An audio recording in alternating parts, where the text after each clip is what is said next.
네, 신의 한 수 시간으로 이어가도록 하겠습니다. 시작의 베테랑에게 지금부터 한 수 제대로 배워볼까요? 황금알TV 김성남 대표와 지금부터 함께 하십시오. 대표님 어서 오십시오. 네, 안녕하세요. 안녕하세요.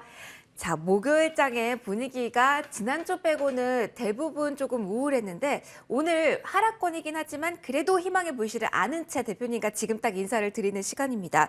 2300선 위에서의 흐름은 유지가 되고 있고 이 정도 회복력을 보인다라는 거 어떤 의미가 있을까요? 지금 시장이 보내고 있는 시그널 궁금합니다. 해석 지금부터 부탁드릴게요. 네, 제가 목요일마다 여러분들 만나 뵙고 있죠. 근데 목요일 시장이 보통은 좋지 않았어요.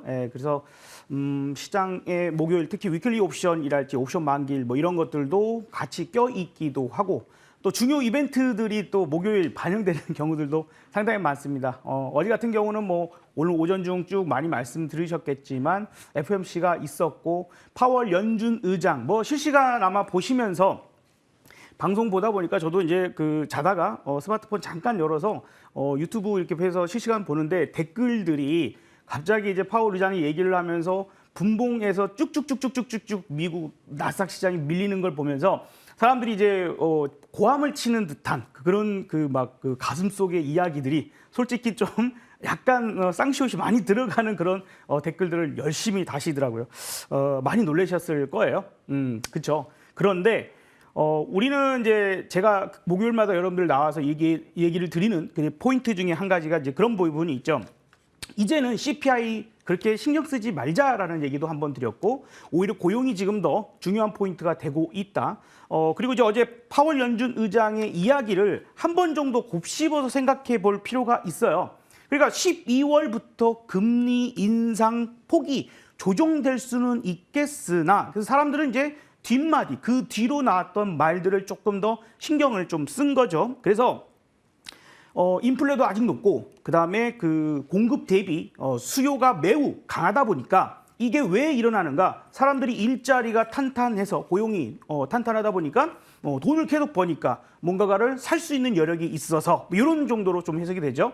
그 다음에 그래서 아직 금리 인하 시기가 시기상조이다 그랬어요.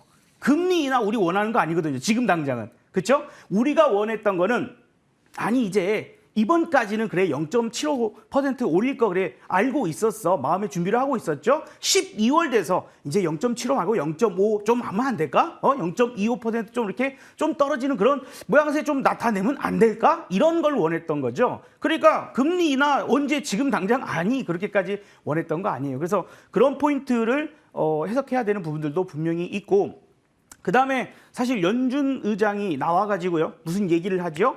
그때에 이전에 보면은 뭐 지난 여름이나 봄이나 이럴 때는 오히려 올랐던 적이 있었어요. 오히려 그가 얘기를 해서 장이 이제 일시적이다 어쩐다 이런 식으로 얘기하고 올랐던 적이 있었는데 그 다음 날 해석을 달리하면서 올라가 버린 경우가 있습니다. 어떻게 보면 지금 좀 반대 상황이거나 파월 연준 의장에 대한 신뢰도가 조금은 좀 떨어지는 구간도 아닐까 하는 그런 생각도 듭니다.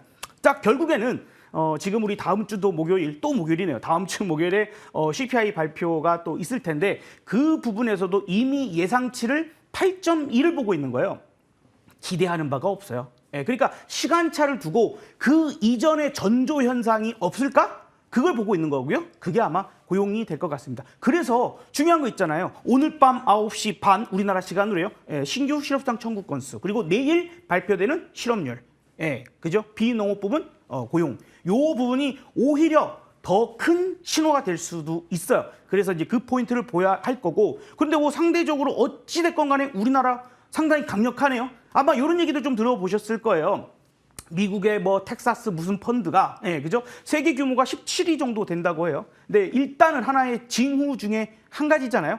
중국에 들어갔던 자금을 절반으로 빼서 그 돈을 빼가지고 이머징 시장에서 이머징 시장 우리가 아직 완벽하게 선진국이 아니잖아요. 그래서 대한민국, 뭐 대만, 인도 뭐 이런 시장에 조금은 들어가자. 그래서 아예 시장 자체를 빠져나와서 들어가는 상황이 되다 보니까 어때요? 대형주 중심의 지수 중심의 종목들로 들어가는 모습들이 있었던 거죠. 그러니까 오늘도 어찌 보면 많이 떨어졌을 때, 오, 야, 그런 주식들 지금 떨어지면 사야지 하는 이런 의도가 좀 다분히 있지 않을까 좀 생각도 되고, 사실 이제 어찌 보면 정점은 찍었다 하는 부분들은 아직도 좀 통하고 있는 것 같아요. 예, 정점을 찍었으면 물론 이후에 경기 침체가 어쩌고저쩌고 또 얘기 나와서 시끄럽게 할 수도 있겠지만 말이죠.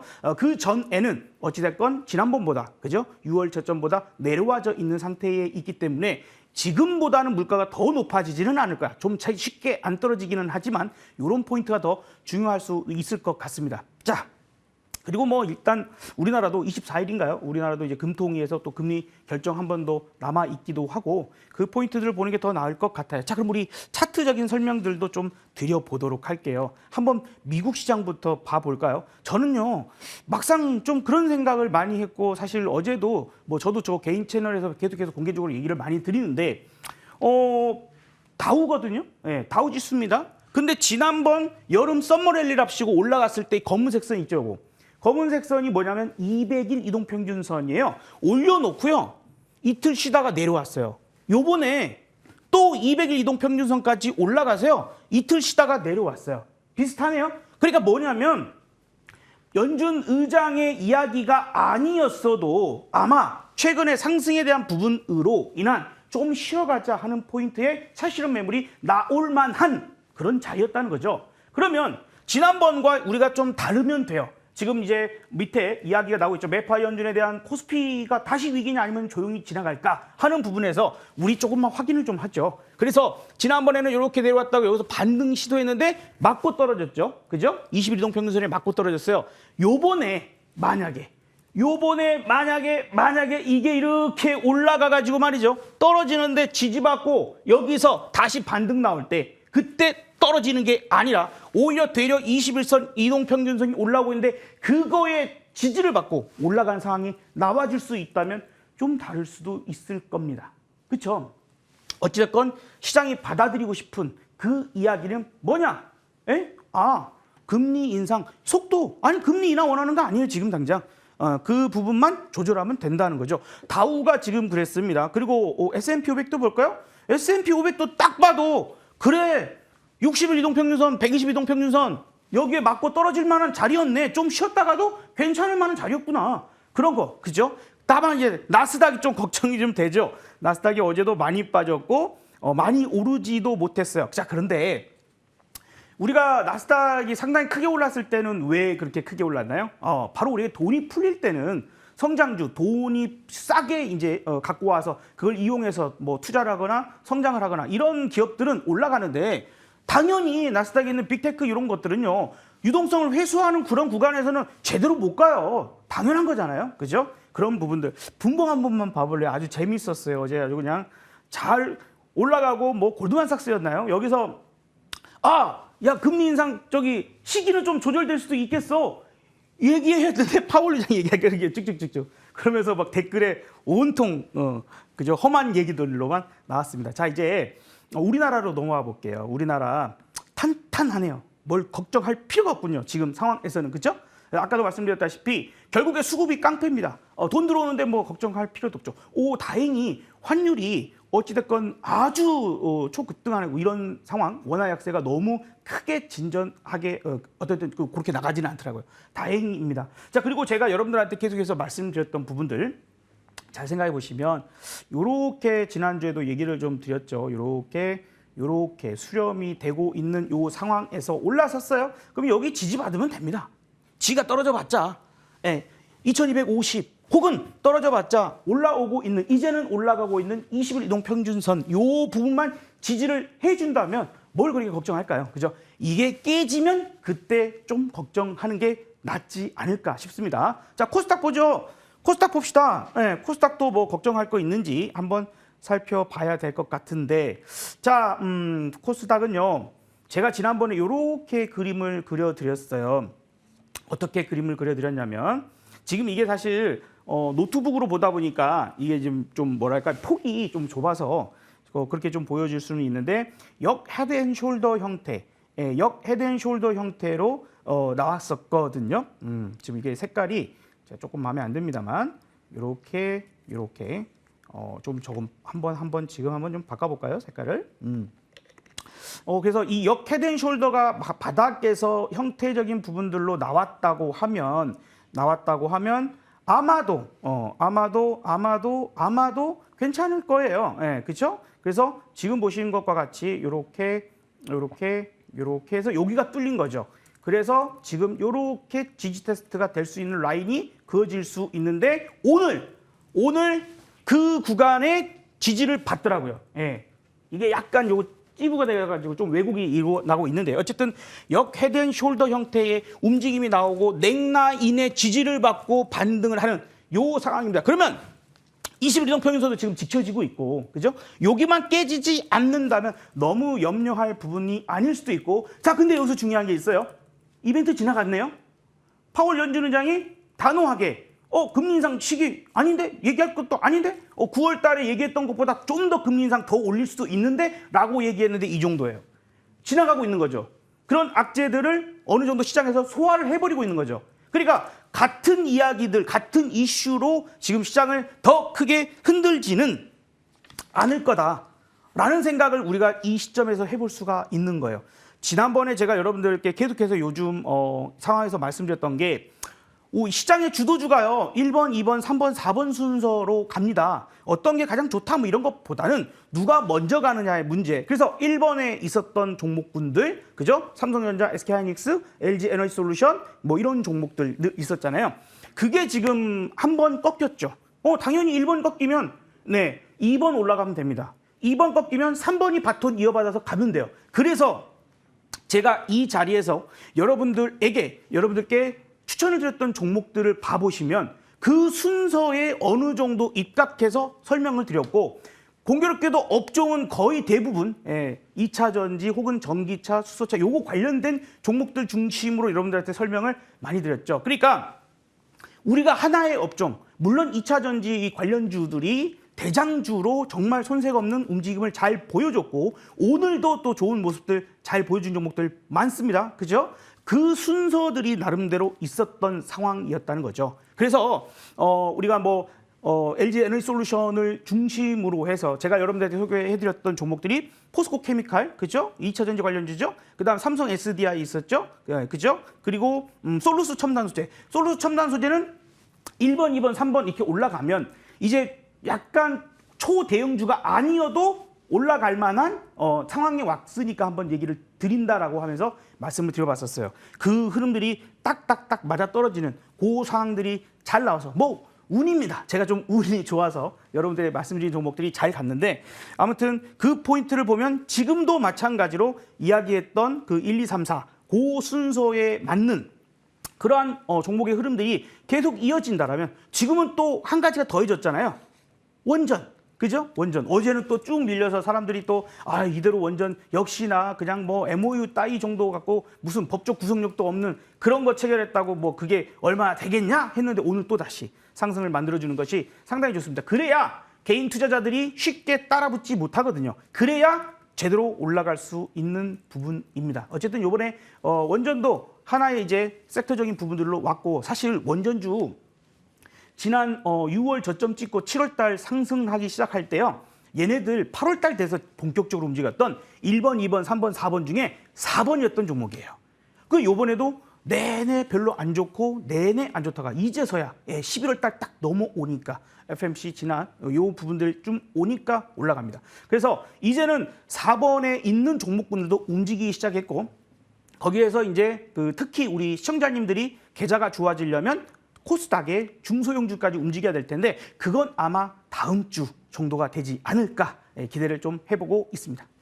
알겠습니다. 코스닥 많이 궁금하셨을 텐데 그 이야기까지 해주셨는데요. 자, 일단 저희 AS 먼저 해봐야 될 것 같아요. 대표님의 오늘 계속 저희가 나눠 가졌으면 좋겠어요. 2차 전지 그 큰 틀에서의 종목들, 주신 종목들 상당한 수익률을 기록하고 있는 구간인데 지금 자리에서도 더 수익 극대화를 위해서 보유해도 될지 지금 자리에 대한 판단 좀 빠르게 먼저 대표님 부탁을 드려볼게요. 네, 제가 여러분들한테 말씀드렸던 종목들이 지금 초반에 말씀드렸던 게 포스코 케미칼이었죠. 포스코 케미칼이 매우 강력한 상승을 이어줬고 오늘도 어제 잠깐 아침에 이랬지만 되려 싸게 산다라는 생각으로 잘 올라갔습니다. 그래서 지금 뭐 따라붙을 자리는 좀 아닐 수 있을 것 같고요.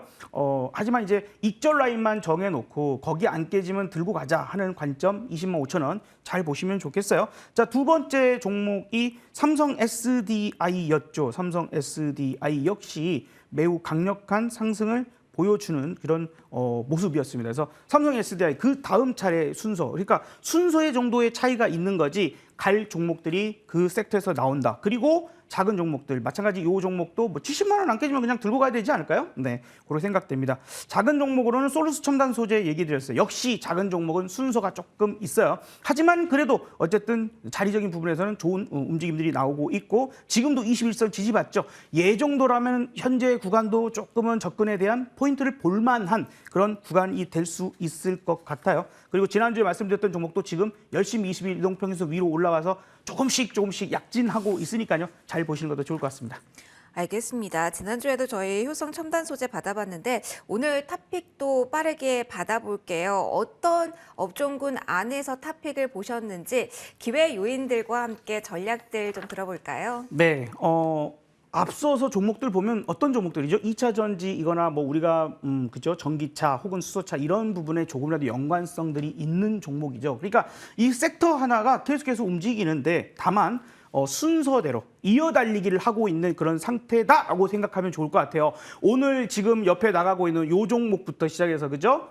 SPO셀 그다음에 두산퓨어셀 뭐 이런 것들 상당히 강력하게 상승을 하는데 사우디에 그분이 오신댔다 안 오신댔다 지금 빈살만이라는 분이시죠, 그죠? 빈살만 했더니 나는 순살만이 제일 좋은데 이러시는 분도 계시고 자, 아무튼 그런 포인트로 놓고 본다라면 수소에 대한 어떤 수소차 그런 관련된 종목군들이 좋은 에너지를 좀 뽑고 있는데 그렇다면 거기에서 상승을 아직 본격적으로 하지 않은 종목 내지는 그동안 너무 안 좋아서 악재여서 정말 바닥권을 찍고 그 부분에서 터닝을 이제 막 해볼 수 있을 만한 종목을 찾아보면 좋을 것 같아요. 그 종목은 바로 SK 아이테크놀로지를 한번 말씀드려보고 싶습니다. SK 아이테크놀로지 뭐 분리막 여러분들 생각하시면 될 것 같아요. 근데 이 종목이 지금 이번에 3분기 실적을 발표가 나왔는데 상당히 안 좋게 나왔습니다. 예, 그러니까 적자가 나왔는데 220억 정도 적자였어요. 영업이익이. 근데 이제 뭐 임원들한테 한 30억 줬다 그러고요. 뭐 그동안 우리가 이제 유럽의 전력난 부분들이 좀 나오다 보니까 이익적인 부분을 많이 못 봤어요. 그리고 계약이 원화로 계약이 돼 있다 보니까 달러 말고 원화 말이죠. 그래서 어떤 이 환율에 대한 그런 수혜도 받아보지 못한 그런 상태에 있었습니다. 자, 이제 우리가 얘기하는 건 이런 부분들이에요. 폴란드 공장 가동률이요. 지난달 말에 70%까지 올라왔어요. 그러니까 그 실적적인 부분들의 쇼크가 이제 더 이상 더 나빠질 건 없이 터닝 포인트를 나올 수 있는 기업이다. 최근에 보면 매출액은 계속 늘어나고 있거든요. 그러니까 영업이익적인 부분들에서 이제 조금만 효율성을 가져간다면 훨씬 좋을 수 있을 거야. 그 부분이 이제 원화로 원화 기반의 계약이 되어 있던 것들이 이제 달러 기반으로 내년부터 계약 전환하게 되면은 그런 부분들도 수익에 도움이 될 수 있는 포인트. 그래서 자, 한번 차트 한번 봐보죠. 보시면은 우와, 어떻게 주식이 빠져도 이렇게 빠질 수 있구나. 그렇죠? 오이구야, 저 꼭대기 24만 9천 원에서부터 지금 46,500원까지 떨어져서 이 포인트를 보자는 거예요. 뭐 많이 올라간 종목 이제서야 쫓아가면 어떻게 합니까? 그죠? 그런 포인트들이 아니고 그다음에 이제 이쪽에서 납품하는 제품들이 현대차, 기아, 포드, 뭐 폭스바겐 이런 쪽들의 전기차로 나가는데 최근에 많이 팔리죠. 현대 기아차만 하더라도 어마어마하게 전기차 판매가 나오고 있는 포인트다 보니까 아마도 계속해서 견조한 흐름들 나타날 수 있을 것으로 보여집니다. 자, 그러면 이 종목 같은 경우 이제 거의 바닥권이다라고 얘기할 수 있는 부분들이 또 최근 들어와서의 움직임이 아주 좋았어요. 어제까지 해도 그렇게 움직임이 없다가 또한 너무 많이 빠져 있다 보니까 중요한 게 다른 종목들이 쭉쭉쭉 밀리는데 얘는 안 밀렸어요. 요 포인트. 이미 너무 많이 하락을 한 거죠. 그러고 나서 다른 종목들이 올라가기 시작하니까 고개를 들고 거기에서 거래량. 네, 이 거래량이 최근 늘어나는 부분들도 상당히 좋습니다. 이제 오늘도 뭐 리포트 몇 개 좀 나와서 뭐 그런 포인트들을 얘기를 해준 것 같아요. 11월 3일 여러 증권사들에서 한 4군데에서 리포트를 내놨던데 그 중에서 뭐 이제 목표치를 조금 낮춘다 뭐 이런 것들이 있어서 아마 조금 충격받은 부분들이 있어요. 그리고 오히려 그런 것들이 기회가 될 수 있는 포인트이다라고 좀 생각됩니다. 제가 제 방송국 제 사무실에서 올 출마할 때만 해도 훨씬 가격이 더 쌌었는데 그 사이에 조금 올라와져 있네요. 그래서 매매 포인트적인 가격은 매수가는 54,000원이나 그 이하 쪽에서 한 번 정도 좀 더 혹시 모르잖아요. 이제 고용 지표가 뭐 좋게 나오면 또 시장이 아유 야 금리 안 되겠다 이러면서 또 충격받을 수도 있으니까 그럴 때를 이용해서 한번 접근해 보면 어떨까 싶고 목표가는 올라가게 되면 저항대가 좀 있어요. 그래서 우선은 떨어지고 있는 그 60일 이동 평균선 정도는 한번 치지 않을까 생각되고 그래서 목표가는 일단 7만 원 정도 잡아봅니다. 우리가 이제 속된 말로 때려주고도 이 가격에 오면 그냥 손절을 쳐야 된다 하는 가격은 46,000원. 지난 저점을 깰 때에는 반드시 뭔가가 엄청난 시장의 악재가 있을 때 그렇게 될 것 같아요. 그때는 어떤 종목도 소용없이 손절 쳐야 될 수 있으니까요. 참고하시면 좋겠습니다. 네, 지금까지 전반적인 시장에 대한 이야기 그리고 콕 집어서 어떤 포인트로 공략해야 되는지에 대한 깔끔한 설명 들어봤습니다. 신의 한 수 시간 오늘은 여기서 마무리 짓도록 할게요. 지금까지 황금알TV 김성남 대표와 이 시간 함께 진행해봤습니다. 대표님 고맙습니다. 네, 감사합니다.